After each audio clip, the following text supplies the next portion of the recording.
Today's episode is brought to you by Aware. Aware is one of the largest studies ever conducted that's trying to understand the relationship between mood and PTSD so veterans and their families can live healthier and happier lives. Aware is sponsored by the U.S. Department of Veteran Affairs and Overlap Health. It's a health technology company making healthcare better for everyone. What's awesome about this study, it's 28 days long. You don't have to have PTSD or even be a veteran. They're encouraging everyone to join. You just got to be over the age of 18, live in the U.S., and speak some English. This is an opportunity for you.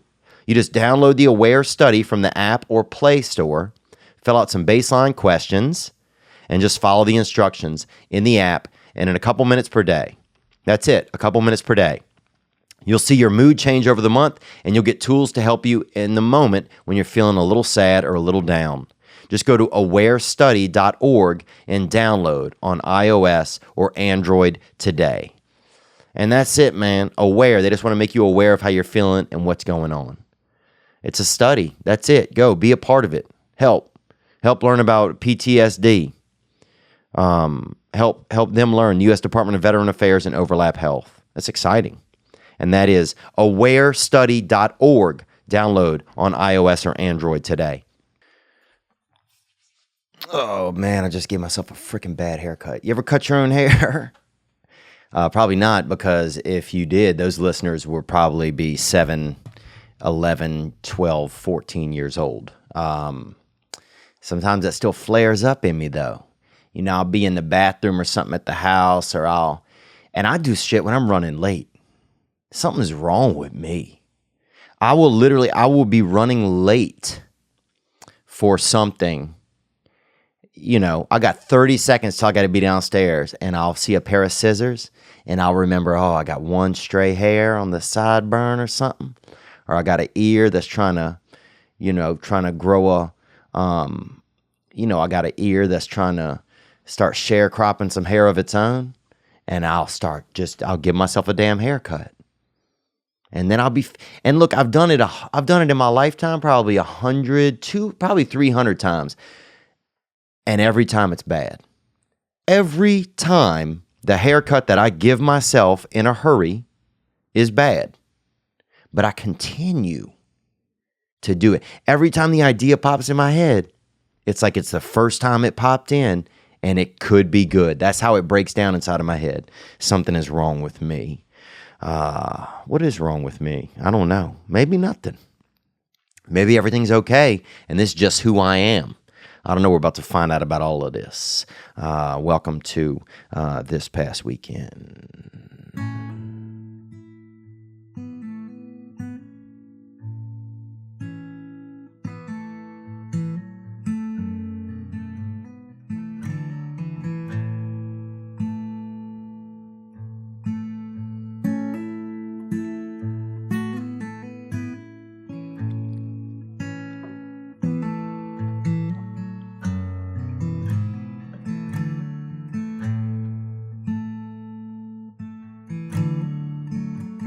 It's Monday, baby. Or is it? Oh, Mother, may I open my eyes? 'Cause there's a great big world waiting right outside. Man, it sounds good, huh? Mother, may I raise my voice? Do we the people have that choice? Mother, may I rest my head? Though I did not try my best. Mother, may I sip the wine? Though I did not tend the vine. That's powerful. Oh, death, you can come for me. I'm gonna keep riding this one for a second, guys. I'm in this. I'm in here. Oh, death,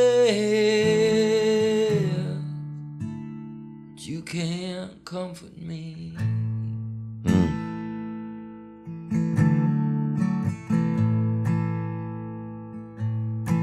Well, devil, I do have your name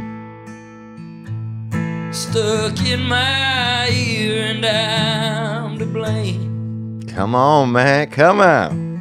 Yeah, man. No, I beg you, let me be.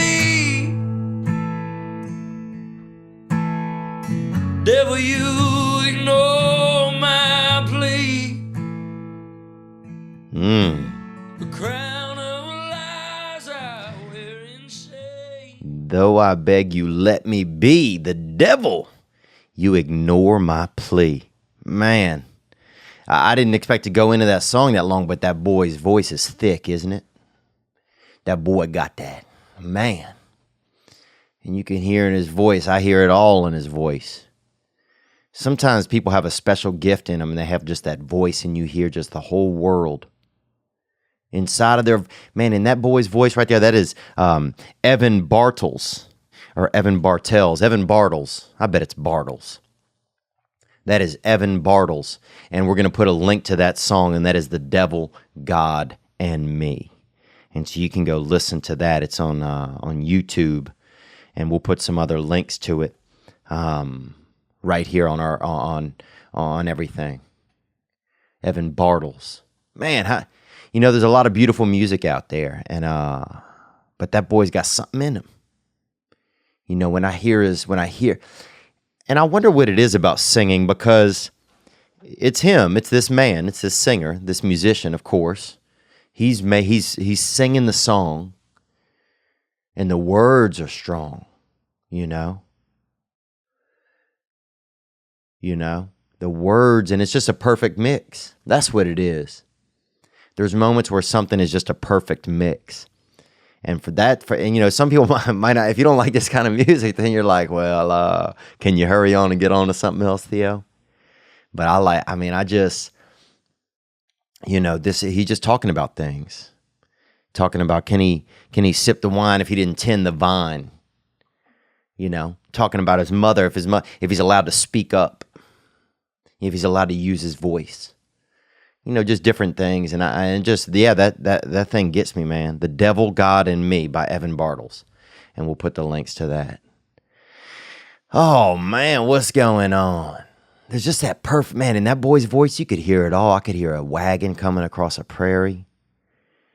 I could hear a fire. I could hear a fire going. I could hear, I could see Adam and Eve looking up at the sky and witnessing the Big Bang. I could see it all. I could see a shooting star. I could see a mountain erode. I could see a ocean just tackle a fucking universe. I could see it all. I could see a couple crickets fucking. In that boy's voice, I could just see it. It just like I could see it, the whole timeline of everything. I could see the sands just covering up civilizations. Just strong wind picking up in the sand. The desert just needs one strong whip of wind, and it can hide a whole civilization. It could hide thousands of years of existence just from just Mother Nature got just, cut a strong wind across the desert. Mother Nature just, bust a strong fire, and next thing you know, the desert has shifted all of its granules and covered up a whole civilization. We live in a powerful world, man. We forget that. I forget it. I don't say we forget it. I don't know what you do. But I forget it sometimes. I forget that, man, I live in a powerful, I'm just a meandering problem. I'm just a meandering problem maker on this beautiful science experiment out here in the middle of nowhere. And every now and then it's hard for me to capture the whole universe of everything that's going on in the one moment.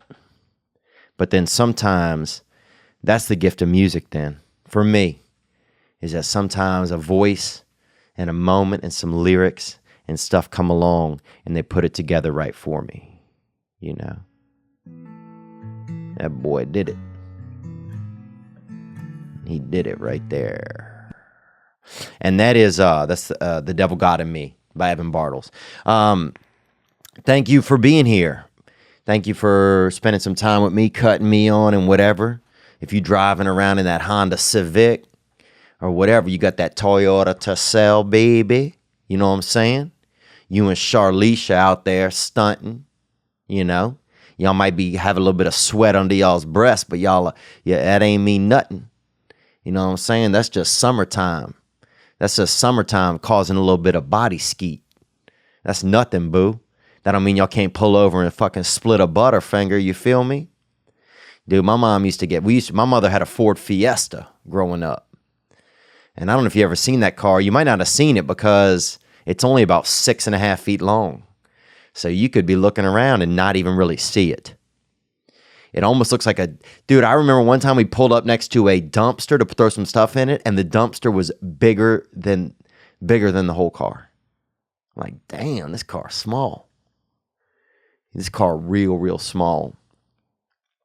It looked like a pregnant roller skate. It looked like a roller skate had been fucked by a couple of, maybe a couple of, not a couple, but a Doc Martin. Looked like a Doc Martin had fucked a roller skate. And then, but they hadn't gotten along. And then the roller skate moved to Seattle to have the baby by itself. And then it gave birth to the Ford Fiesta. I think that was it. What was it? My mom had a small Ford car. Ford Fiesta?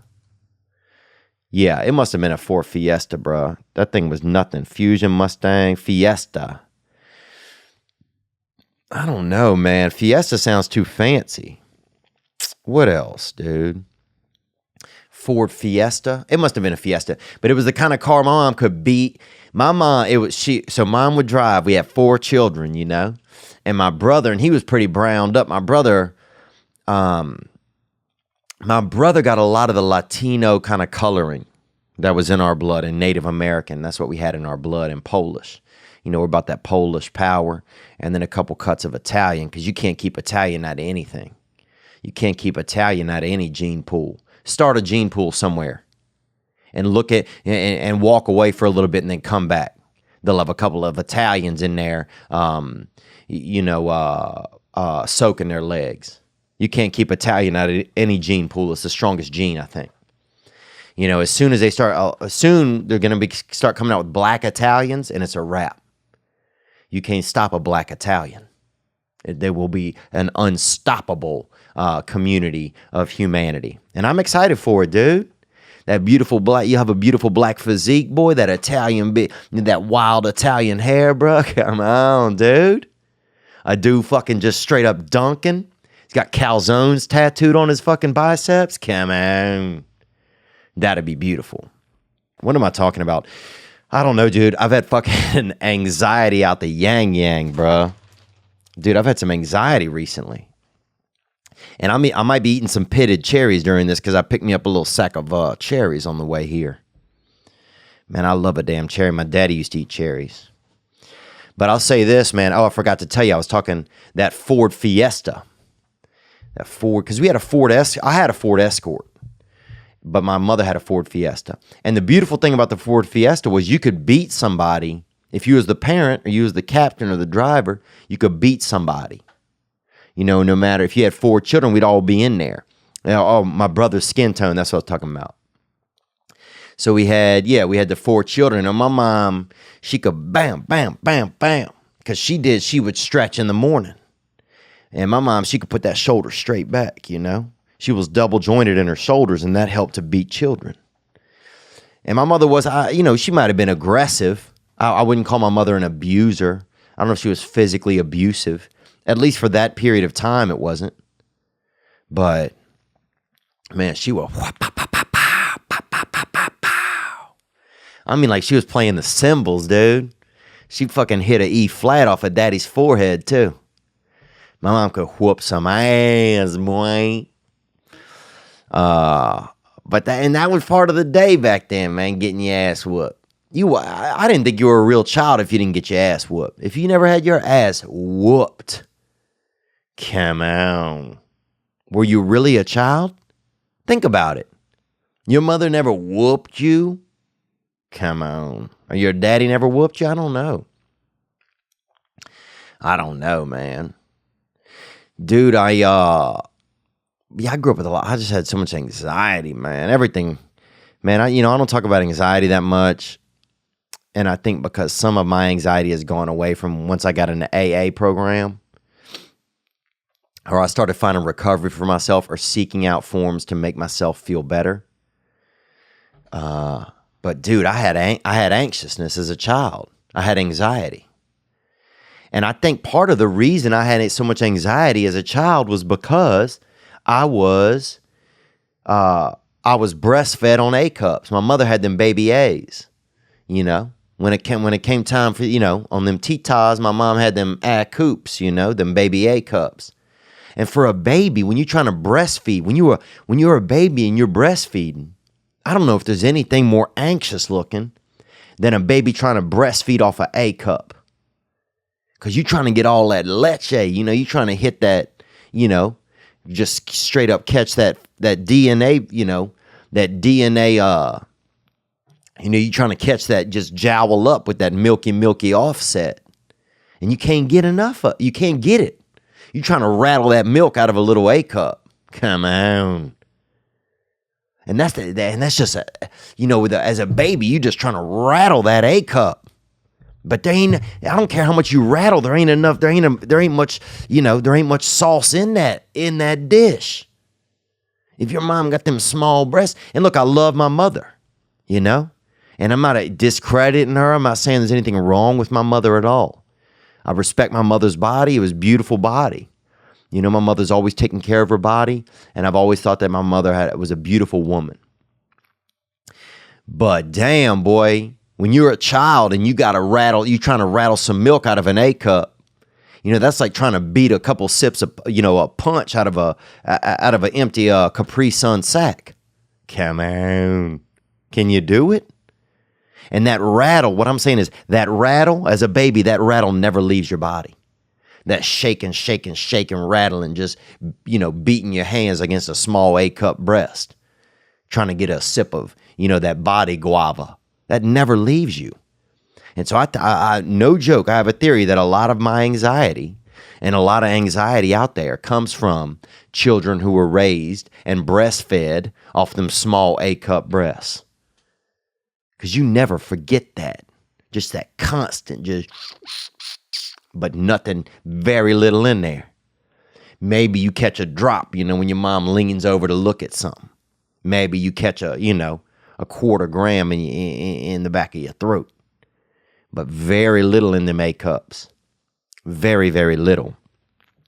And that rattle, that desperation never really leaves you the uncomfort. Because as a baby, you're really putting yourself out there when you think about it. When you're sucking on a breast or a teddy, some people call them teddies, especially like if you're in Scotland. They're like, oh, look at the teddies on the, if you are, if you're gumming up on a breast or a teat or a teddy, then you're putting yourself out there, as a baby. As a baby, you're putting yourself out there, man. Because, other babies might be around. They might be relaxing. Maybe the dog is in the room. Maybe your dad's in the room or a sibling. And you're going to just try. It's not like you're waiting by a microwave. You're sucking on that heater when you're breastfeeding as a baby. You know what I'm saying? You just putting your face and just taking all the chances. That's exposing yourself. That's putting yourself out there. Just sucking to stay alive. And the fact that nothing might come out, and that's embarrassing. Then people got to look around and see your cheeks ain't filling up. And I think I went through a lot of that. And my brother had also gotten to my mother's breast before me. He was older than me. And he was born before me. And he breastfed before me. And I even remember one time when I vaguely remember this, and some of this memory is more in my bones than it is in my brain. But I vaguely remember there being my brother elbowing me off that breast, and just giving me that sharp, just that arm edge, that elbow, just giving me that fucking that natural right angle of the arm, that elbow, and just, nudging me off that tatat, nudging me right off mama's tatat, and taking that, maybe catching a couple, whatever last grams of milk was in there, and leaving me off that leche. And it's just tough. And so I think a lot of my anxiety started then. A lot of my anxiety started then. And some people, you may, and it makes sense. It just makes such sense, the struggle. Because here's the other thing. The other babies was these fatty babies. And they over there with their long eyelashes because they got a lot of milk in them. And the milk is making, parts of their body grow. And they got strong bones and they got fucking, they might have an ankle. Weighs, each one of their ankles now weighs a couple ounces probably because they're boning up. Their body's marrowing up because they converting that milk. And they looking all fat and unconscious. One baby had passed out and a lot of milk had drooled out of his mouth and pooled up around his eye. He had that naughty white eye patch, that fat baby fucking eye patch when that milk, they're sleeping at such an angle where the milk rolls out of their mouth and just pools up in their eye, around their eye, on top of their closed eyelid. And they got that fucking leche eye patch, And you're like, damn, that fat fucker. He have so much milk over by him. He doing tricks with it. He's doing stunts. This motherfucker over here, David Blaine, under his fucking milk, sleeping under half an ounce. And I'm out here just fighting for every damn drippity drap. I'm just saying that is the struggle when your mother got a small breast and you trying to get that natural body sauce out of it. You trying to get that, that nurture that you trying to get fed, and that anxiety never leaves you. Oh, sorry, I went off on that, but that shit bends me up a little bit. Because I think about anxiety. I think about how anxiety gets baked into you as a child. Here's another thing. I think if you was a lot of children, you get anxiety because you were conceived in a doggy style position. And a lot of people think that's crazy. And sorry, I'm having a little bit, I got me a sack of cherries. And they're good. I think these are from Washington State. Or actually Montana. Dude, everybody say different people have cherries and stuff. Go to Montana and get you a sack of them fucking hitters, boy. Mother Nature's G-spots right here, boy. These Bing cherries, come on. My daddy used to eat these at night and let me hold the pits in my hand if I was well behaved. But anyhow, what was I talking about? Oh, I think babies that were conceived in the doggy style position come out with severe anxiety because that's pressure. Imagine of course, if you're conceived in doggy style, you feel like you got to put on a show for the world, and that's baked into you. Whereas if you just that casual, just loitering, just missionary baby, and you come out all just loitering into the world, just that misionario, then yeah, you're gonna have a casual lifestyle. But if you that naughty daughter that pops out of a doggy style conception, come on, you're gonna be a tricky bitch out in the world because you're gonna be nervous because you already feel like you have to put on a show before you've even opened your eyes or your soul to the world. So it's crazy how many things can happen, how many things can be baked into us that we don't even realize, How many things can be that are just beyond us. And I guess some of this stuff, I've had a wild week, man. I'm going to Nashville. I'm flying to Nashville in a couple of hours. I'm so stoked, dude. I can't, can I tell you guys? I guess I could tell you. I don't know. I'm flying to Nashville in a few hours. Fuck, now I'm keeping a secret. But it's okay. I think it's a fun secret, so it'll be cool. I'm flying to Nashville in a few hours, and and then here's what happened. So I went to therapy, man. I went to therapy the other day, and I go to therapy. And also, I want to tell you right now, actually, and this is a great time to tell you this, actually, because I tested out this company. And this company is called BetterHelp.com. And this is, look, listen to this. You don't listen to a lot of ads, that's fine. You don't want to listen to advertisements, that's fine. But this isn't an advertisement. I mean, this is a company. This is an opportunity. I see it. This is professional and affordable counseling. This for mental health. You can get matched with the counselor who's right for you. I just did this. They sent me this opportunity. And I was like, well, let me check it out first. So I checked it out. And I had 2 sessions with this lady named Anna. And one of them was over the phone and one of them was over Skype. And it was good, man. It was good. It was good counseling. You get matched with the counselor who's right for you. There are 4 communication modes: text, chat, phone, and video. That's everything. Unless you want to mail each other a diorama or something. You can start communicating in under 24 hours. You must be 18 years old. It's available worldwide. BetterHelp.com/Theo, Theo. That's BetterHelp.com/Theo. It's proactive mental health. This isn't a crisis line.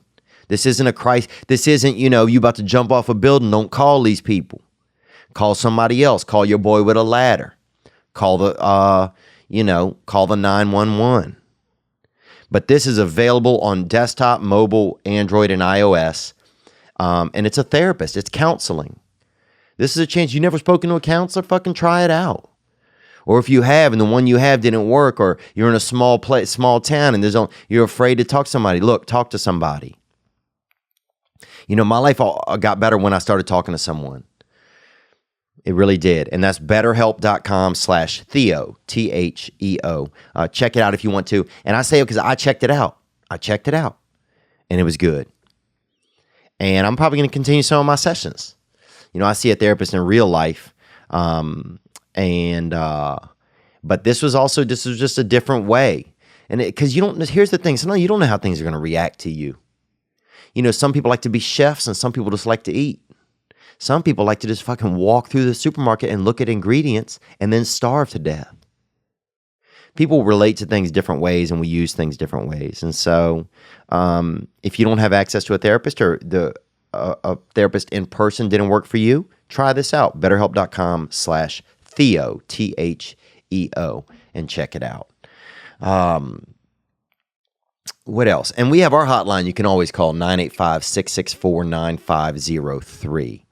And that's also not a line where if you jumping off a building, that's just a line if you want to be part of the show, you want to communicate about what we're talking about or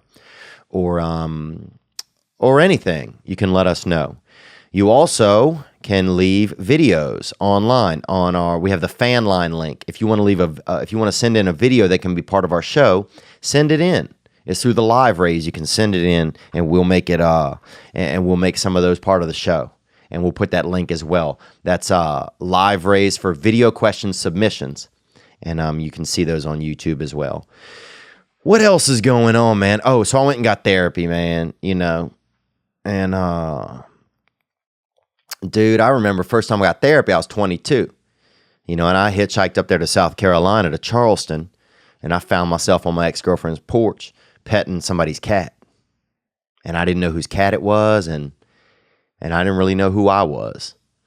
And so the next day I said, fuck, I got to go see a mental health therapist because this isn't right. You don't hitchhike that far to go, touch a little bit of puss, but you don't know whose it is, and it's on somebody's porch, and it's an animal. And so I had to tighten up. I had to G up, and that's the first time I ever went to see a mental health therapist.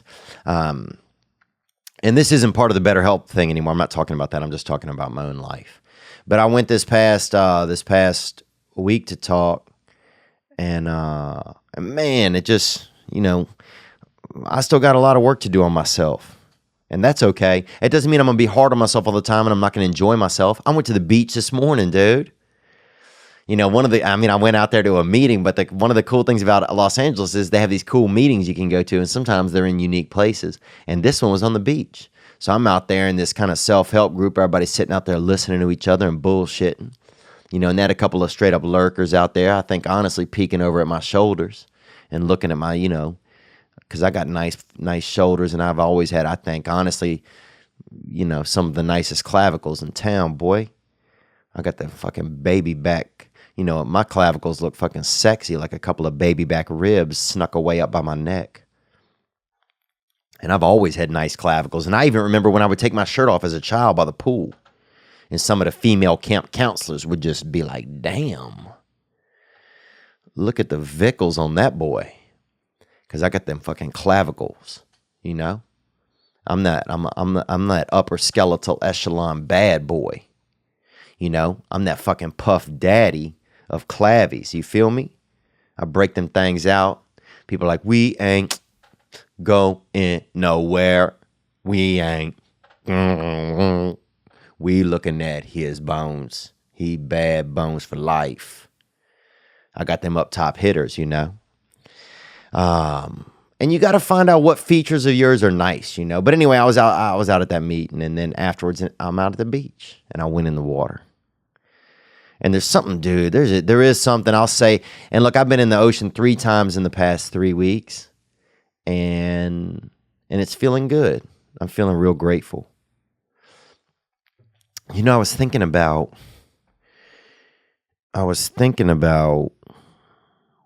And let me know how this episode is. Let me know if this episode is any different than other episodes, if anybody noticed something.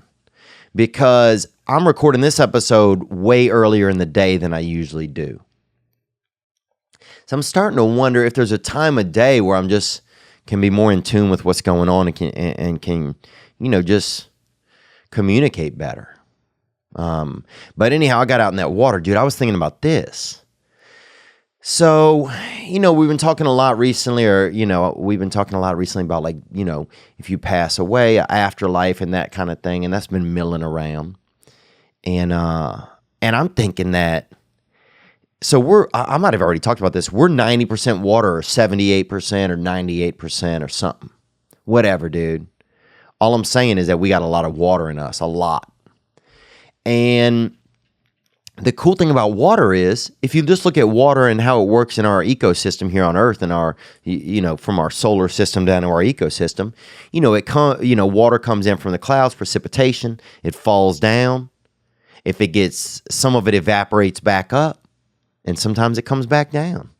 Some of it joins a part of something real cool, like a river or a lake or a bird bath. Dude, a lot of lakes act like they're the shit. How about a fucking bird bath, dog? You know what I'm saying? That front yard baby lake. That's that real, bad boy body of water. Is that bird bath, boy. That fucking stationary, aviary, fucking wash up. Because a bird bath, it's like, hey, I'm a lake, I'm fucking on a pedestal. Other lakes, they gotta be over here and they got fish in them and shit. Bird bath's like, I'm up here, I'm lifted up, I'm up in this little stone piece. I'm set into this dealio. Man, a bird bath, that thing flexes. And then here's the thing about a bird bath. It's got birds stopping by.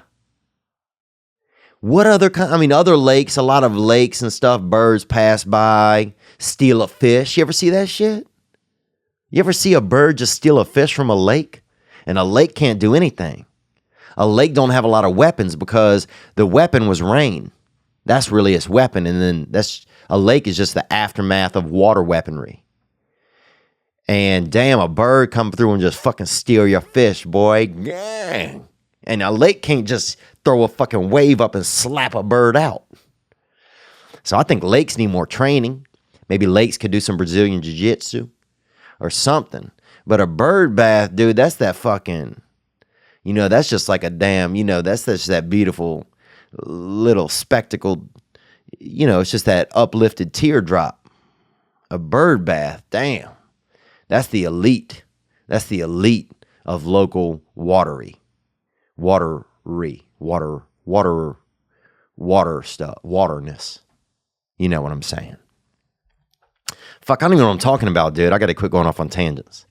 Oh, but I got out in the water. And here's what I was thinking about us, about life. So we're 98% water or something, or we're 98.6 degrees or something, and we're also in sync and Boys to Men and the Backstreet Boys, and we are Don't Go Chasing Waterfalls. Anyway, we're made out of a lot of water. And water is part of this beautiful cycle. And so that's why I'm thinking, man, we have to be part of a beautiful cycle.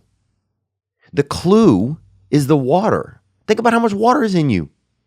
Dude, if you get sad, water comes out of your fucking eyes, bruh. Have you ever thought about that? When you get sad, water is like, oh man, I ain't hanging out in here anymore. This motherfucker's sad. I'm getting out of this motherfucker. And water starts looking for somewhere else to be. That's why you got to stay happy, man. You got to make your water happy and keep your water. Because happy water stays in you. It mills around. It helps you out. It helps process things in your body and keep you feeling good and keep your mouth wet. But once you start getting all sad and bally, no, I didn't do, and he took half my butterfinger, and and the government, and I didn't. Once you start blaming others and crying and whining, that's when your water's like, I'm out of here. I'm leaving your body because you fucking that. And I'm going to find somewhere else more magical to be. And that's what happens. But the beautiful thing about water is it's part of that cycle. And we're so much made of water, it'd be hard to believe that we're not part of a really cool cycle. We come down here onto the planet. We get to do cool stuff. Sometimes you're part of something neat. Sometimes you're part of not something neat. And then you get brought back up into a higher being, into the world, into the clouds, into a heaven, into a beautiful place. And then you come back down. And you out here just getting washed through the system. It might take a little bit of imagination. Yeah, there's not any science to prove that. But dude, one fucking big whoosh of a wave, or one big whoosh of a shooting star hits us, and all y'all's science ain't shit anyway. I mean, science just came out of an idea. So what I'm saying is this: the idea could be that we get stuck in that. We're in that. You're part of that water. You die, your water goes back into the earth, starts a plant. Sometimes you see water gets caught on a leaf. The rain will come, water will get caught on a leaf, and then that water evaporates. But no matter what, the core makeup of all of us and of our whole planet, which is water, goes back. It's recycled. Man, come on. Give us a harder question than how do we all fit into the same thing? Give us a harder question, because we out here, and maybe the Lord, or the higher powers that be, they're out there, the ones just, they got the spigot, they running that spigot, more, less, and they running that waterway. They that captain, they're that drip drip captain. So, all right, I'll tell you guys. I'm going, and I'm nervous, bruh. Fuck, people are going to laugh at me. I'm going to Nashville tonight, and I'm going to be in a music video. And it's for a band that we all know and love called Bishop Gunn. So, I don't know if I should have told you guys or not, because I wanted to surprise you. Dude, I'm not good with surprises. Somebody tell me something, they're like, don't tell anybody. I'm like, all right, I won't say a thing. Then I'll turn around and I'll be like, Leonard's got epilepsy. And people are like, Leonard's like, fuck, man. I just told you. You said you wouldn't say nothing. And I'll be like, I didn't say nothing, Leonard. So something's wrong with me when it comes to that sort of thing, sometimes. If it's a sad secret or something, epilepsy, I think that's just kind of a, your body's suddenly like, hey, I'm going to the fucking discotheque. I don't care what you do. But I think that, I wouldn't share something that was really going to really be sad or hurt somebody's feelings. I think epilepsy, we all got something. You know what I'm saying? I might have cardiac arrest just kind of milling around in my body until it's ready to strike me down.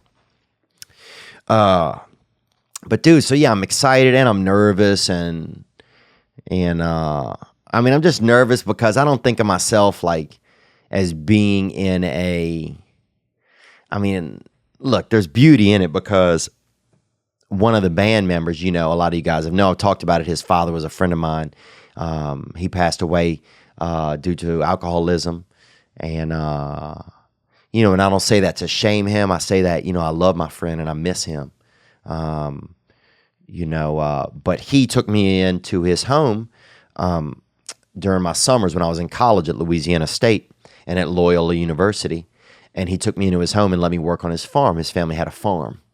And his dad was very old and my dad was very old. And so we connected. Well, one of his sons was a 3-year-old. Well, now the son is in the band Bishop Gunn. And I've known the family for years. I mean, I've no joke. I've spent the last, I think, 7 Christmas Eves at their home. And I love them. I love the boys. My buddy had 3 sons, and I love his sons. I love him because he can't love them. I mean, he loves them, but he got evaporated and he's coming back. But anyway, so now one of the boys, their band is Bishop Gunn, and they're just a music band. But anyway, I'm happy because now I get to be in the video, and I know that the dad who loved music, it'll give him, he'll be doing epilepsy in his grave, man. He'll be thinking about us, I know. So that's just fun, man. That's exciting. And it's just so cool. Like Bishop Gunn was in Macon, Georgia this week, and there was some this past weekenders came out and checked it out, man. And that kind of stuff. I'm just happy to be part of doing some cool stuff. And we're gonna do so much neat stuff, dude, and we're gonna do this shit together. And I'm excited. I really am.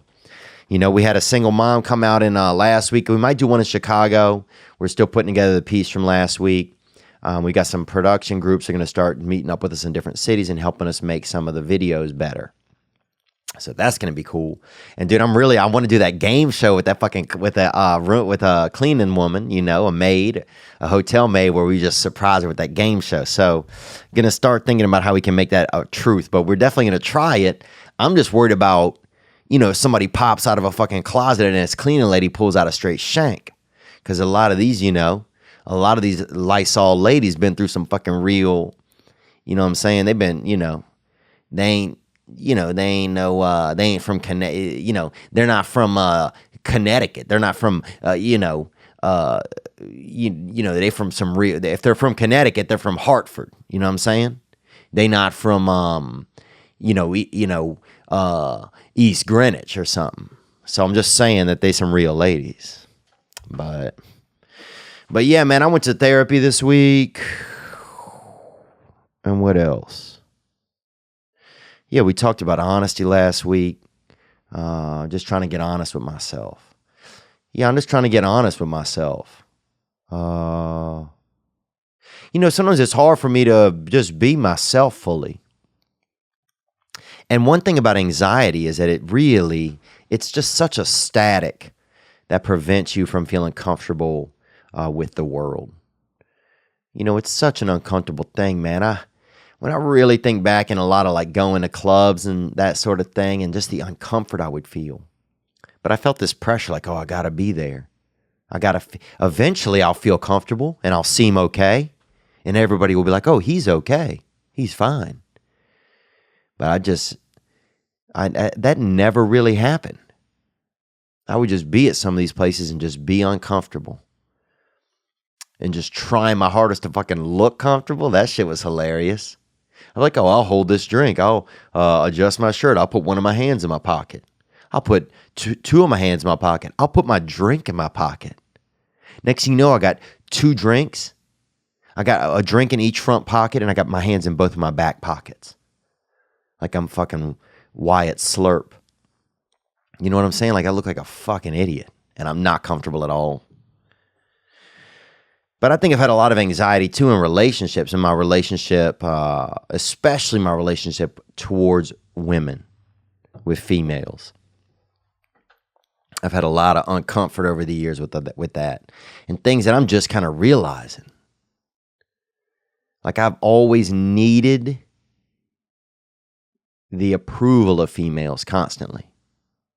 And I don't know where that comes. I know it probably comes obviously from relationships with with our mother when we're a kid. I get the blanket idea, I get the fabric of it. I get the interweavings of it, or I get, I don't know how they're all connected, those weavings, but I get some of where the different yarns can be from my mother, from my grandmother, from me, and, from that environment.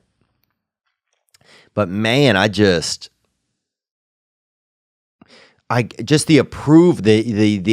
the approval of women, or I need to feel okay to females, or, really I need to feel okay to myself, but the thing that's how I end up feeling okay, that runs through females.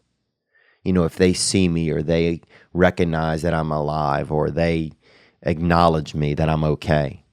And that's just been a constant thing in my life.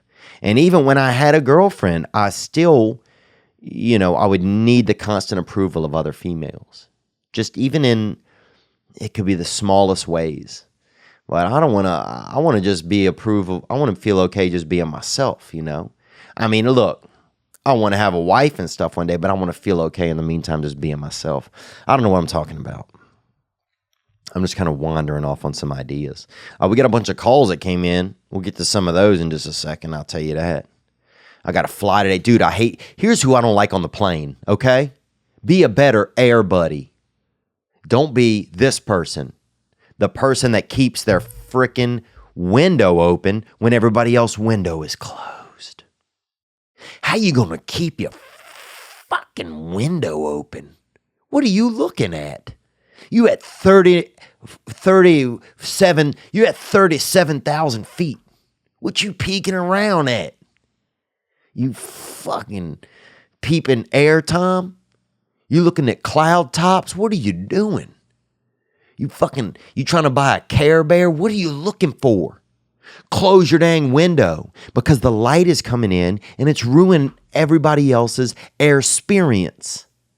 Everybody trying to fucking rest, You got this guy, usually there's like an Asian guy, he sleeps like this. He makes his own, you got that, you have a kind of a Rubenesque kind of black lady, and she got on 5 of those, those sultry, silky face shades, You got the old white guy, and he got his mouth just, You got a child and they beating a fucking drum, both their parents unconscious, and somebody gave a child a fucking drum on a plane. What the fuck? When a child gets a drum? Never, bruh. Never. Except when they in the war and they got to send a little child out there with a drum, and that child gets popped off. You know what I'm saying? But that's the sacrifice that they make. One love. But you don't ever give a child a fucking drum, you idiot. And then everybody trying to get their rest. Even the pilots up there resting, They got co-pilots, so they resting on each other, the two of them. Everybody's sleeping. The cart lady, she coming down, he's sleeping. The cart guy, he's sleeping. Everybody resting, and then one motherfucker got to leave their window up. And that shit ruins everybody. Know how to do air travel. Shut your window, you freaking mutant. Act regular. And watch your life change for the better. You know what I'm talking about? Praise God. Man, but what was I talking about? Yeah, I got to fly today. So, we had Jocko Willink on, and that guy is a powerhouse. He looks like he just lifts weightlifters. That's what he does for a living. Dude, if you looked for all the missing people in the world, they would be in his muscles. That man I'm surprised they don't stop him at the border and check his muscles for illegal aliens. Because that man, he got some cartels on his body. I'm surprised his bones haven't filed complaints from the weight they'd have. I've never seen a man look more like a G.I. Joe. And we got to talk and just, it was interesting. And, I feel nervous sometimes with some of these guests. I don't want to joke around too much. Like Jordan Peterson was here. I can't joke around. Like I can joke around some, but if I start really, mucking up, or yamming around, that dude's going to get upset or he's going to be uncomfortable. He's not going to want to be comfortable here. And so that's the thing. You got to monitor somebody else's comfort, which is fine. I want everybody to be comfortable, but yeah, being around Jocko was interesting, is inspiring. I just cracked his book at home. I don't have it in front of me, but I'll bring it next time and read some of the stuff out of it. Just how to begin. That's the hardest part, dude. Even as being at the beach today, that first wave, that first couple of fucking, them saltwater hitters, they coming at you. And that's Poseidon's out there trying to fucking lick on your dick right when you get out in the water, Or he's out there trying to just, brush his big saltwater tongue across your tets. But once you get past that first lick or something, you're good. You're comfortable. You start to get used to it. And man, the water gets warmer the more I go in there. And I feel more comfortable. Oh, I've taken these, I know how to handle these waves. This okay. I can do this. What else, man? Well, let's go to a couple of calls, I'll tell you some dates, and not many. I'm going to tell you one date. I'm going to tell you one date. Oh, we got the website open, theovon.com/store. We got some new gang. Get that hitter. We got a couple of dope shirts on there, and so you know that. As always, the episode is brought to you by Gray Block Pizza, 1811 Pico Boulevard, on the way to the beach. Are you Italian? You can be. Get that hitter. Let me tell you this. This right here is the date. This is the date right here. I'll be in Chicago this weekend. It's sold out. I wish I had more tickets for people, and I'm sorry. It is sold out. I'll be there at the Laugh Factory. September 14th and 15th, I'll be at Zanies in Nashville. And I have dates in Charlotte. You can go to they're live now as well. You can go to theovon.com/tour, TOUR. And I lied and I gave you 3 dates, but I lied, actually. I didn't do anything. Last week, we talked about if you had 96,000 or something, they had a fellow inherited 98,000. We came upon some life moments, where people were going to leave him and left into the ether, and they're going to come back, or he's going to see them again up in the clouds. Maybe that's who that person is with their window open in the clouds. Maybe it's just some lurker up there, some heaven hunter. Somebody's just up there hunting heaven. Close your window. But let's hear, we had a couple of responses of what to do with that 98K. Let's hear what happened. Hi, this is Matthew from Sonota, Florida. Thanks for calling, Matthew. Onward. And last week he had a caller say he had 98,000 extra dollars that he got. And he was calling to wonder what he should do with that. Yes, he was, brother. He was asking for that that advice, them suggestions, boy, them cash suggestions. What to do with that cash, man? If I got, the funny thing is, if you got that cash at different points in your life, come on. If I got that cash at about 3 months old, I'd have a dang Borden milk truck installed in my mother's chest, first of all. And I'd have about 9 extra nipples. And that's Italiano for nipples. Nipples. You ever been to Nipples, Florida? Man, them beaches are milky white. But you could get that, at different times. At 2 or 3 months, I'd have that milk installed in my mother. At 6 years old, I'd probably have a bunch of gum. Spend all my money on gum. I don't care, Big League Chew. A couple of packs of Garbage Pail Kids cards and some Tops or Don Russ, boy. Get that hitter, son. I'd have that King Griffey Jr. rookie upper deck. Let me see, if you hit me at 12 years old, I don't know what was going on, but I probably would spend a lot of my money on hair care. When I was 12 years old, I used to, my God, dude, I'd go through half a can of Aquanet.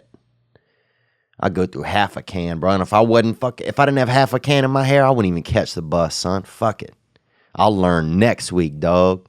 I ain't leaving here without my style. And dude, when you spray that Aquanet, that shit you couldn't see. Dude, that was a beautiful thing about Aquanet. You let that shit hit the air and it would cloud you up, and you could feel it fixing your hair. You know, the aqua's when you see it in the air. The net is when it gets in there and starts fixing. Just starts crab trapping up in your follicles. That's the net. And then the air would clear and you'd see how you look. Like, oh, damn, this shit is a little too MacGyver. And you just Aquanet again and just let it go. And you're like, oh, shit. This is some damn Burt Reynolds, you know? This is a little too much. And then you Aquanet again. Let that clouds disperse. And you'd be like, oh, this is just right. Now you out there Goldilocking with your hair looking beautiful. But I love that Aquanet, man. Anyway, let's hear more. What are we talking about? I don't know. Onward. So I figured, first thing you do, pay off all your debt. Let's just say that's $30,000 in debt. Okay, you got $30,000 in debt. You down to $68,000. Let's see what you're gonna do. Move that bus. Pay all that off. You reinvest $15,000 into your home. Get a new roof, new AC, new water heater, all that. Ooh, you got that home spruced up, boy. If he says start a fire now and get that insurance money after you got that spruce up, this is gonna be just next level, boy. This shit's gonna be so Reno. Onward. Put about $5,000 into your cars, get them up and running again, or, get them, back to almost new. So that leaves you $48,000 extra dollars. You take $10,000, invest into a couple of CDs, take another $5,000, put in some stock. That leaves you $33,000 you still got. So, with that, give a couple thousand to your kids, put it in a, nice savings account. And then, with that extra money, I would probably invest in some, property, a couple acres, plant a bunch of pine trees on it. After about 5 years, sell those pine trees to a company that, deals in wood. And damn, boy, you talking about Christmas treeing, dude. And just say it, man. Look, I want everybody, if you call up here, you can say whatever you want. Because this gentleman that called, whoever this gentleman is, he's going a long way to say that he wants this guy to start a Christmas tree farm. And look, you don't have to be shy around me about Christmas, buddy, because, look, there's nothing I like more in the world than Christmas. You're talking to a guy who I sing every time I go to the karaoke, I sing Rocking Around the Christmas Tree every time. Think about a time that I didn't do it. You can't think about that time because I always do it. And so to say start a Christmas tree farm, that's beautiful. Dude, Christmas trees should be year round. This seasonal Christmas stuff, come on. I think you should have Christmas in June. Back that thing up. Move that bus. You know what I'm saying? Get in there. June 12th should be damn Christmas, bruh. Or Little Christmas. Call it Little Christmas. Come on, man. We can do it. I think we can do it. Let's hear a little bit more, man, about how you really want to start a Christmas tree farm, but you don't want to admit it. Yeah, there you go. That's what you do with your money. So there you go. He said it, man. Get your life tightened up. Get your cars tightened up. Get your microwave a new motor. Put a couple of fucking turbine engines in your fucking hair dryer. You know what I'm saying? Tighten you up. Throw $10,000 in a CD. Buy a stock. If you buy a stock, the one I recommend, Amazon, AMZN. It's at almost 1,900 right now, but I believe, and I could be hella fucking wrong, bruh, so don't come back at me like that about that cash. I believe it's going to go to 3,000 this year. I believe that. Let's hear more, man. Let's take another call. What in response to the $98,000? What should he do? Hey, Theo. This is Riles from the City of Brotherly Love. City of Brotherly Love, boy. That's West Hollywood, California. Onward. I'm just responding to Dylan's voicemail about that 98K. Oh yeah, he came into that fucking 98, boy. He came into that flossy papeles y verde. You feel me? He came into that flossy green pepper. Let's hear more. Onward. No, I'm not a financial advisor, but, I'm a business extraordinaire. I do know some things about finance now. It looks like Dylan's trying to retire someday, And I would recommend for him to invest. Yeah, everybody trying to retire, man. He ain't trying to be no sharecropper, you know? But let's hear more, man, and thanks for calling. Sorry, I'm kind of antsy today, and I think maybe I'm being aggressive and maybe taking that on some of you guys and not being super friendly. But I'm grateful that you guys listened and that some people did call in about Dylan's stuff, and I just got to check myself. Sometimes I get kind of high energy sometimes.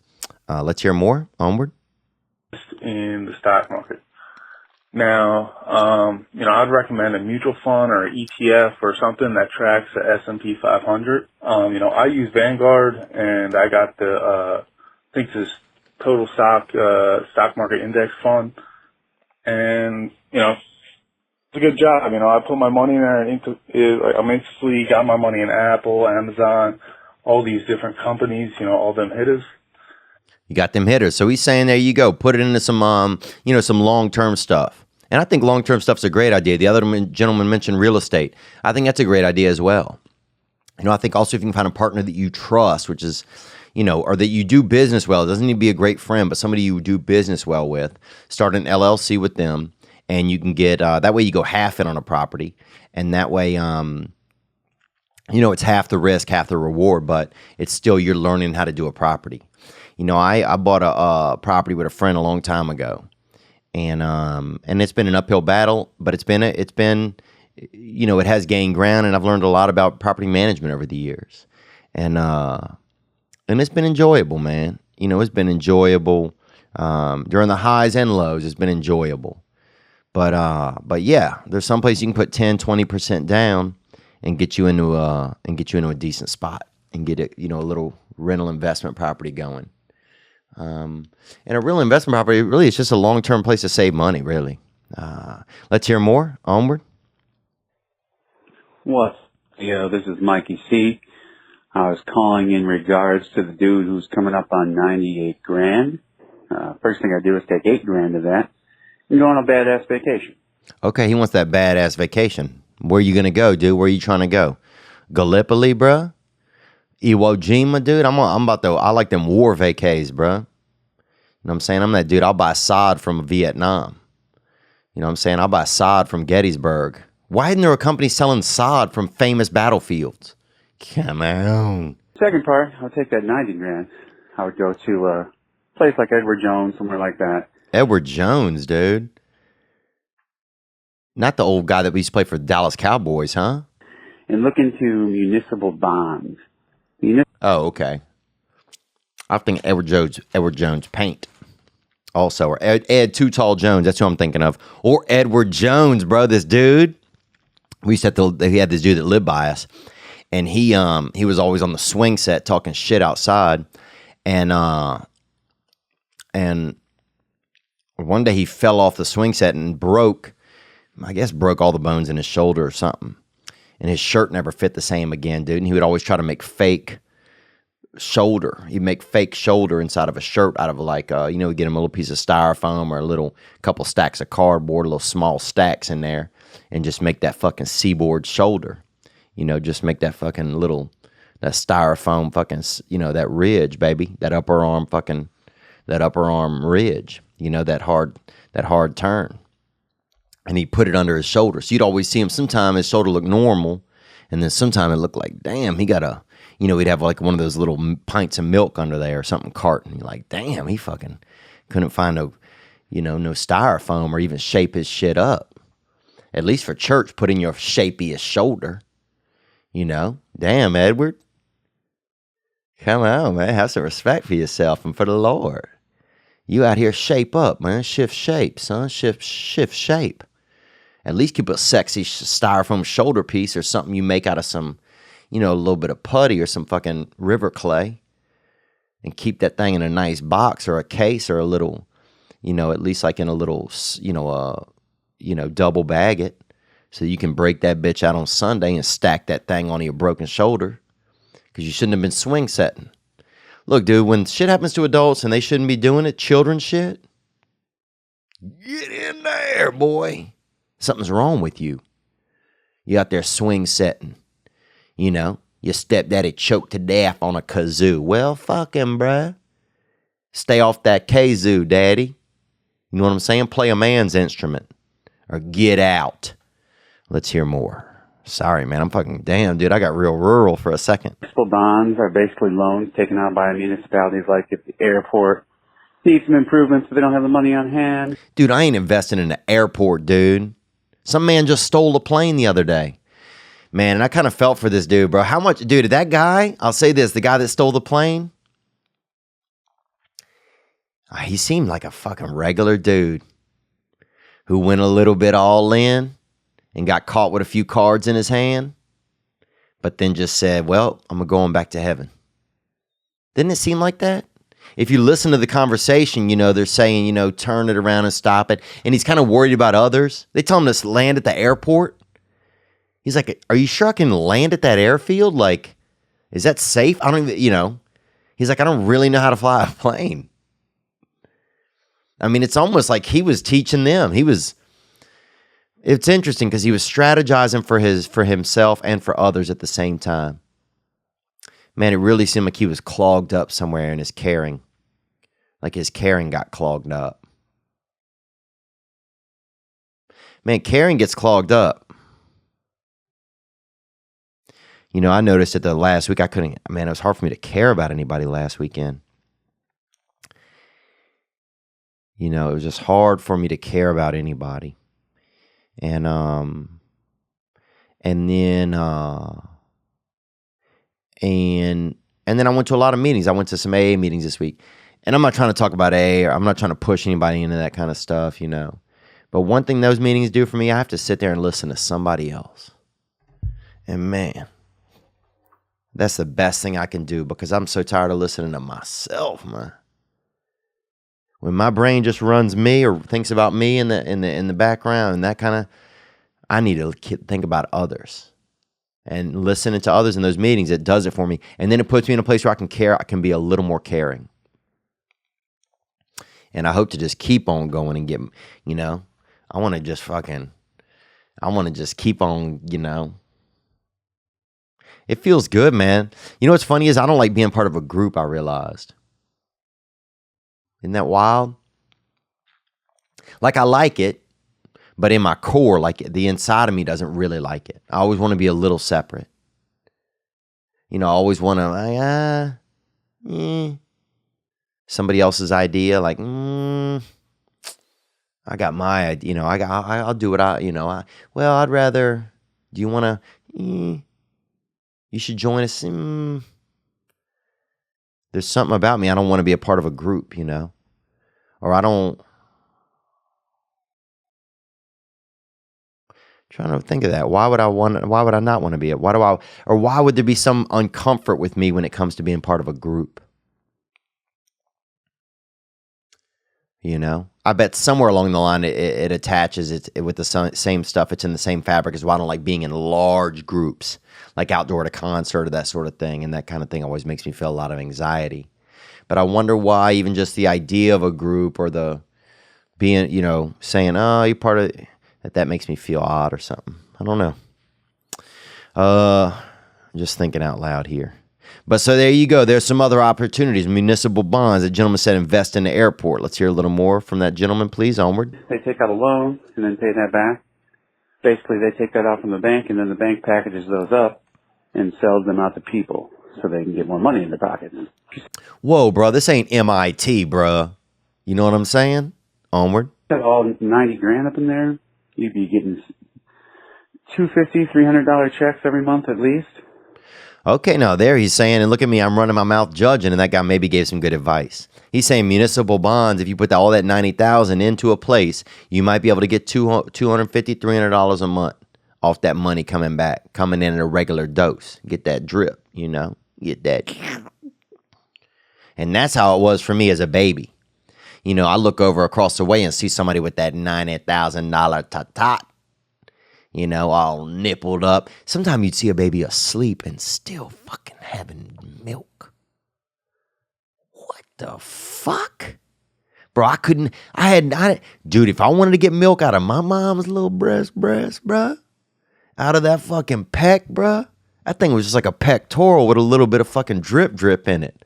If I wanted to shake some real drip out of my mama's peck, You know, out of my mama's pectoral, out of my mom's, you know, that pectoral, then damn, bro, I had to fucking stay up. There wasn't no resting. Some of them babies just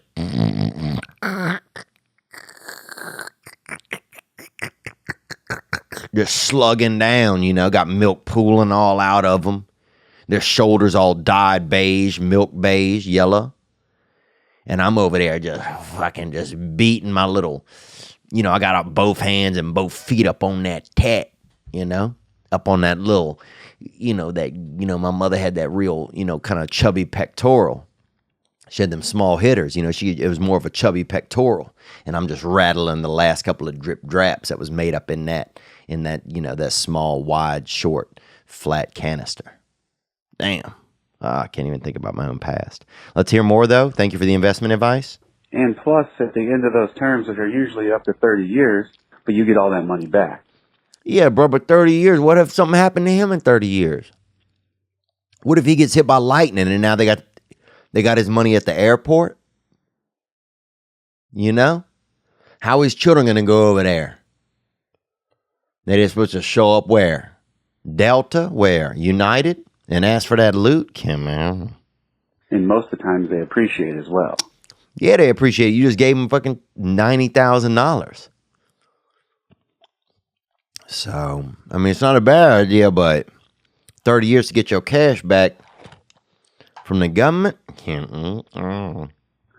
One other thing I would do is if you're going to go with municipal bonds, get them set up into a fund or buy into a fund. Basically, that's something that has a bunch of municipal bonds in together. Oh, man. A fund, huh? There you go. More advice. And I'm not discrediting you. I appreciate your call, man. I guess I'm being kind of rude today. And I'm sorry, man.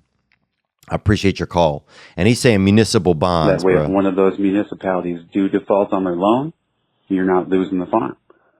So I think that's a good conservative way to invest the money. Sounds like he was a happy dude already. So, you know, why go buy a sports car and shit like that? It's just material bullshit, man. Why not have some savings for the future and get paid a little bit each month?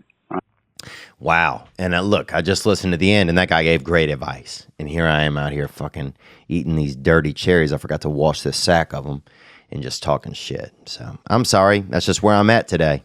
I'm not doing super great, but I am doing good. I just, you know, I'm just being loud. But thank you for that. And if you, there's some advice. There's some, there's some good stuff in there. And a lot of that stuff was long-term. Invest, save. You know, maybe floss a little, take a little vacation, do something fun, and plan for your future. You know, don't be an unruly bastard. Speaking of unruly bastards, we have a board game that we're going to be talking about from them in the coming weeks. That's pretty dope. Let's take some calls, man. We got some calls right here that just popped in. I haven't heard any of them, so we're just going to rifle through some of them. Here we go. Yo, what's up, Theo? This is Roy from San Antonio, Texas. What's up, Roy from San Antonio, man? Thank you for calling. You know, I spent a night in San Antonio one time. My car broke down. I was at a gas station out there, and I watched a bunch of people get into a fight. Well, I watched about 4 fights it was over about 7 hours. So 4 different fights. It was kind of like Bellator almost out there. It was like early Bellator, but like in a parking lot. But I also spent, I went there another time and spent a night there on the river, you know, down on the riverfront. It's a beautiful city, beautiful people. Onward, let's hear more. But I now live in Los Angeles. Caught your show last. I want to hear them cops in the background, boy. Hopefully this is you might think this is a bail bondsman. Roy might be calling that bail bondsman. That bail bondsman on accident. Let's hear more. Ice House. Caught your show last night at the Ice House. Oh, yeah. Thanks for coming out to that, man. That was so much fun. That was such a fun show. And that was last week. Onward. Me and my girl went, and damn, dog, like, it was such a cool thing to see you get up there and the owner come out and acknowledge you and give you that bottle that you can't fucking drink. I mean, he said he's only been up there 11 times in the last 40 years. First time he did it was Robin Williams, and the last time he did it was Sebastian. It's a little bit fucking mind-blowing, bro. Like, me and my girl were in the crowd fucking holding back tears, man. We were fucking We were so happy for you, man. So proud of you. Thanks, man. That's nice of you to say. You know, it means a lot. You know, this is nice because, you know, a guy willing to call up and say what he feels or thinks or talk about a moment. You know, I think we need more stuff like that in the world. Yeah, thanks, Roy. I appreciate that. That's sweet. And thank you for bringing your lady out and taking, you know, investing some time in you and your lady going out and having a nice evening together. You know, I know that means a lot for couples and it's important and it's sweet that you guys did that. Yeah, it was cool. It's been such a busy week, man. I haven't had as much time as I should have probably to think about that. The owner from the ice house, his name is Bob Fisher, and he got up there at the end of the show, and I didn't know he was going to do this. And I think we got some video that they sent us, and we'll see about maybe putting it up. I just don't want to be, egotistical about it. But yeah, he got up on stage and he said, "Hey, here's a bottle of Dom Perignon." And I thought Dom Perignon, I thought that was Down syndrome in France. I thought it was just that, like a rare European disease. But when I was young, now I don't. I know it's a liquor wine. And so he got up there and he gave me this bottle and he said, I've only gotten up here 11 times. And the first time was Robin Williams and the last time was Sebastian Maniscalco. And I just want to present you with this bottle. And it was just, let me think about what it was like. Well, let's hear some more of your thoughts, man. And this is sweet of you to call and think of me, man. I do appreciate it. I remember just fucking screaming, "Gang, gang." Gang, gang, boy. That's cool. There you go, then. That makes me feel good. Yeah, when you just said that made me feel good, man. Yeah, because I want to do, I'm grateful that he came up and gave me that. It makes me feel good as a person, but I'm so tired sometimes of just feeling, I don't know. I just want to be a part of something man, this is crazy now because now I'm realizing I just want to be a part of something bigger than myself. I just want to be a part of a group. Or I just want us all. I want us all to feel good, and I want to be, I want to just. I don't know.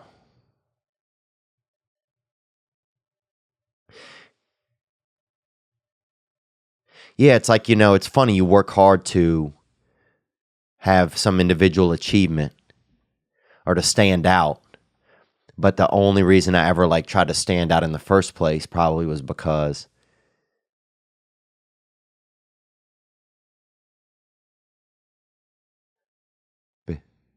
The only reason I tried to stand out in the first place was because I just wanted it. I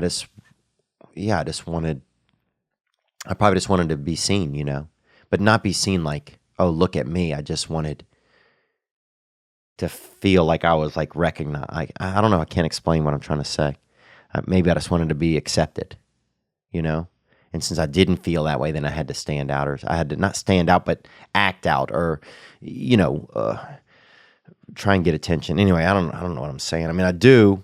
I'm just saying thank you, and yeah, I feel like, dude, if my life, dude, I hope I pray that I get a million more fun stories that I can tell, and that that I can share those with everybody and make people feel good, and that I can take care of myself and just be, and help us feel good, man. And that you and your girl can come out and we can all feel good, and we, and I feel like we got that shit. We got that fucking bottle of Dom Perignon, bruh. We'll put it on the shelf and we're going to get that next bottle. And we'll fucking never drink any of them. I thought about that too. This dude gave me a bottle of liquor. I'm like, damn, this dude might ruin my whole career if I take this bottle out back. But yeah, man, that's, I'm just happy to take one for the team. I'm just happy to be up there in the batter's box on that day, in that moment. And maybe the next day you went to work, Roy, and you had to do something at your work, and you had to you had to step up and do something for a few minutes, or you had to take the lead, or you had to be a man the next day, and you just feel good about that because every time we man up and every time we do something good, we win one for all of us, bro. And so that's what I'm trying to say, I guess. I'm glad you were there, dude, because that makes it mean something. That we are able to do some of this shit together. But it was nice, It's hard for me to accept, I guess, it's hard for me to accept if somebody's nice. Not nice, but I don't know, man. You guys got me thinking today. But let's hear the rest of your call, man. And excitement, bro. That shit was just it was unreal, man. It was like watching like my big brother get acknowledged for something, or like one of my best friends. I listen to you all the time at work, like in my shitty little 9 to 5. You helped me get through that shit, so, and I mean, I've been telling everybody, dog, like, yo, Theo's the next fucking big thing, man. That's the next big comedian, man. Like, I know it, dude. I see a lot of things coming for you, and last night, that shit just, like, made it real. I know I was right now. But congratulations, man. That shit was super cool. It was super cool to see. It was super cool to meet you. And I'm just happy for you, man. Congratulations. Thanks, bro. Gang, gang, dude.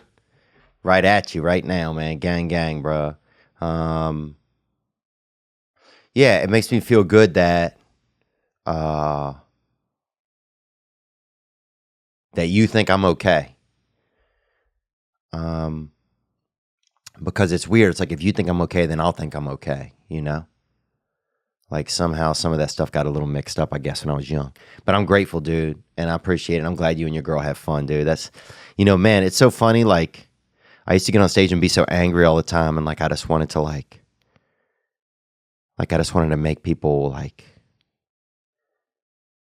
it used to be much more like I wanted people to like look at me like I'm worthwhile, like I'm doing my job, I'm worthwhile, like I'm not worthless, that's what I'm saying. I'm not worthless. But now I get up there and I feel like I just want to do well so that I can make people feel, I don't know. I don't know, man. I'm not trying to make anybody do anything. I know that I don't have any, I don't know. But I think you calling, whatever it is that you call and say, man, it just make me feel, yeah, man, like I'm doing this because I want you guys to feel good, Like I love telling stories and like, I want to make people laugh. One day I want to make people laugh in other countries. I want to make, I just want to make people laugh, because it makes people feel good. The fact that you and your girlfriend came out and had a nice time together. And like we didn't have to do anything fucked up and we didn't have to do any drug, like we just were able to have fun. And I don't care that that I'm the one saying most of the words and you got to do the laugh, and like we each got to do our part. Sometimes I don't, it's hard for me to laugh sometimes. So maybe that's why, I took the other side of the net sometimes.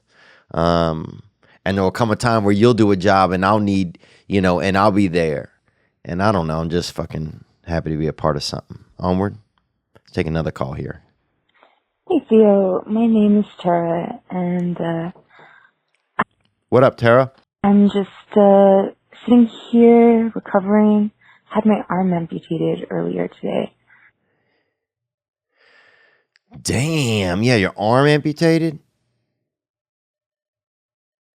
Fuck, that's crazy. That's crazy. I'm sorry to hear that. I'm sorry. God, I'm so weird, oddly checked out right this. Not checked out, but I'm just fuck.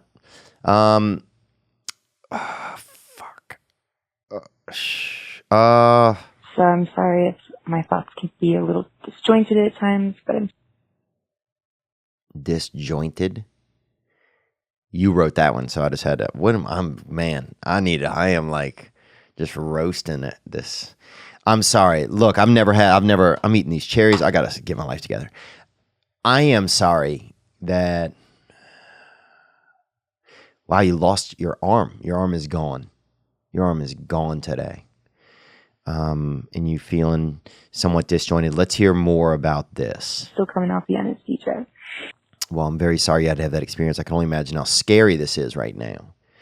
You know, like I woke up one time and one of my legs got caught into my shorts somehow. I was sleeping and my foot got caught up in my shorts. So my leg looked like more just like a knee, you know, and I thought something had happened to me. And one time I got extremely high on cocaine and got locked in this house. Not locked in, but just inside, and thought everything was locked because I was, you know, you do enough cocaine and suddenly like all the, you know, you just believe that locks are everywhere. And I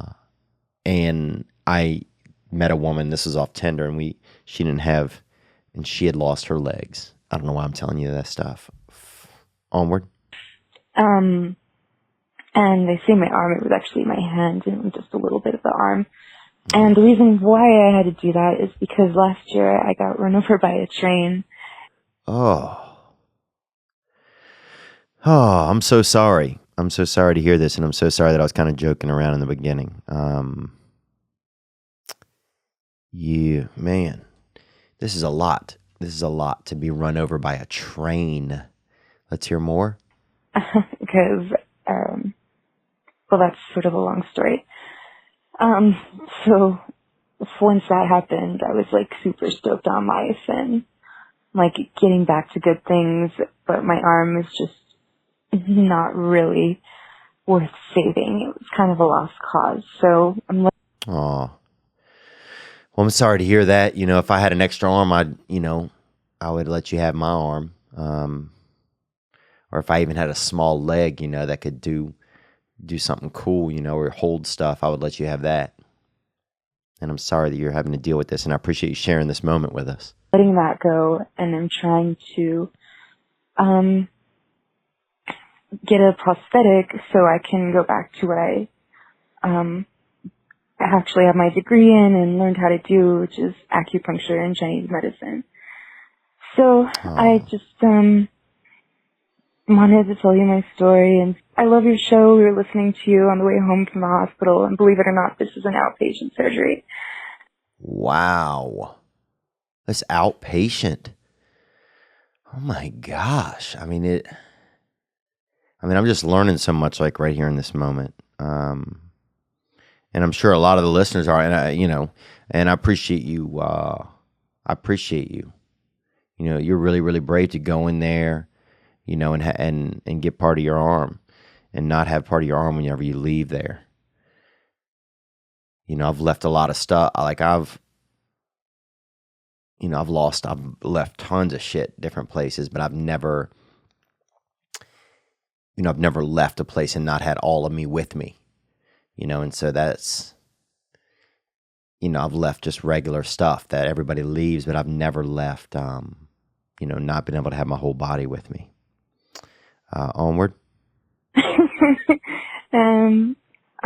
for listening. Take care. Bye.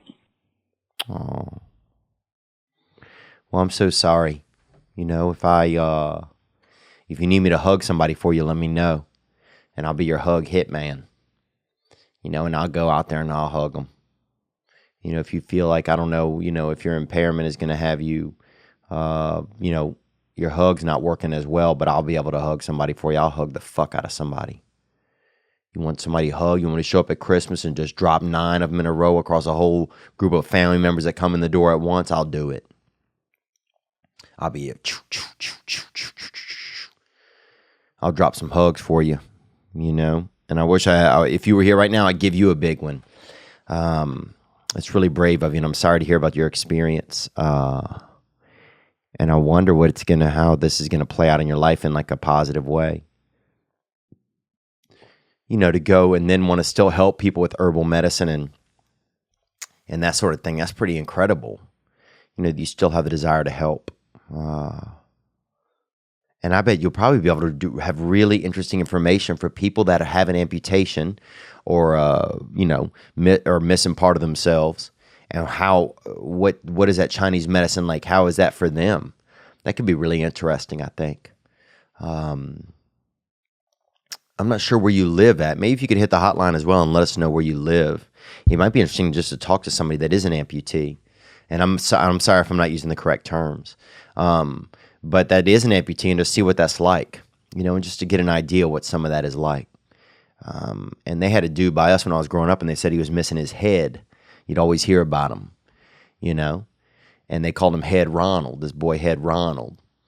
And nobody ever saw him. I never saw him. And so I guess it was just a lie, you know, but I'm so sorry that you're having to deal with that. And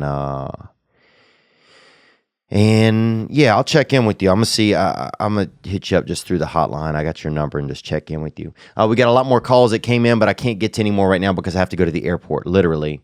My flight leaves in 1 hour and 34 minutes, and I got to be on my way. I do want to play this song, though, one more time on the way out. And that's it. You know, I know today was all over the place, and sometimes it is, and sometimes it isn't, and I'm not apologizing. Fuck it. That's where I am right now. That's where I am today. I don't know. My back hurts a little bit, you know. I got, let me see, 23 hours of no masturbation. So that's kind of where I'm riding at, you know. I got a low tank. My tank is low. But I'm hoping to G up and G out. Who needs a Red Bull, baby? G up. You know, we used to have a babysitter would come in and be like, who needs a Red Bull? G up, baby. Like, we can't fucking drink Red Bull, dude. We're 8. But praise God, bro. All right, I'm going to take you guys out with a little bit more of this. This gentleman right here, Mr. Evan Bartels. Hit the hotline, 985-664-9503, and let us know what's going on. You know, you can be a part of the show. You know, you can be a part of the show, and we'd love to have you be part of the show. So just hit that hotline and let us know. Let us know what's going on and see if we can, you know, just be here together. Thank you to everybody that did come out at Ice House, and that was a special night, and it was a special moment. And I'm sorry to anybody. I got frustrated the other night at the Comedy Store. I was fucking angry, and the reason why was the air condition wasn't on in the joint, and so they got people in there all hotted up trying to laugh. All fucking hotted up in that thing. People baking out and trying to giggle. You can't just be festering in the heat and giggling. That shit ain't funny. So, but I'll see you guys, man. Big tits or small tits, whatever you were raised on, that's okay. I'm going to come up with some more ideas where anxiety could have come from. Doggy style babies, you know. Them DSBs, boy, you know that they anxious ridden. And you can't shake that doggy style conception. Anxiety. You can't shake that doggy style conception anxiety.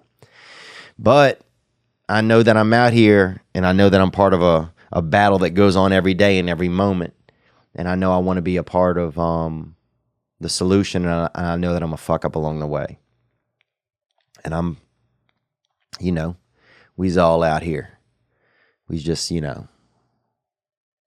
we're fucked up, dude. We're fucked up. But we're here together, so we can be curious about it, you know? And that's pretty cool, I think. Thank you to everybody that called. You guys be good to yourselves. You'll probably deserve it. You probably deserve it. I know you do. And I'm going to take us out right here with Evan Bartels, The Devil, God, and Me.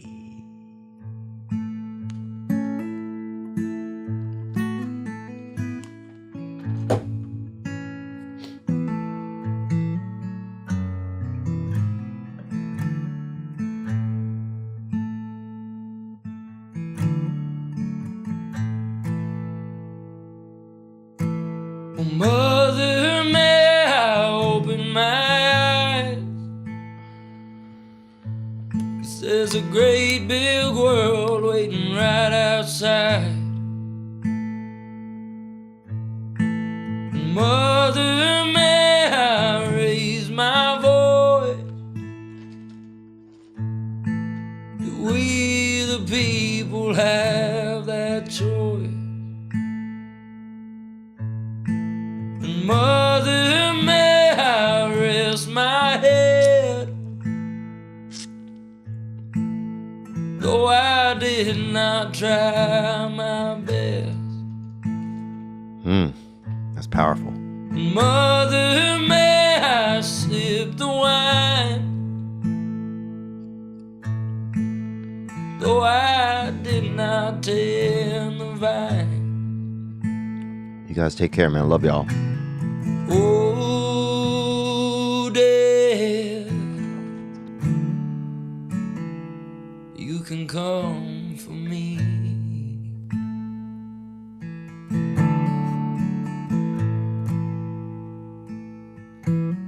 Oh, death, but you can't comfort me.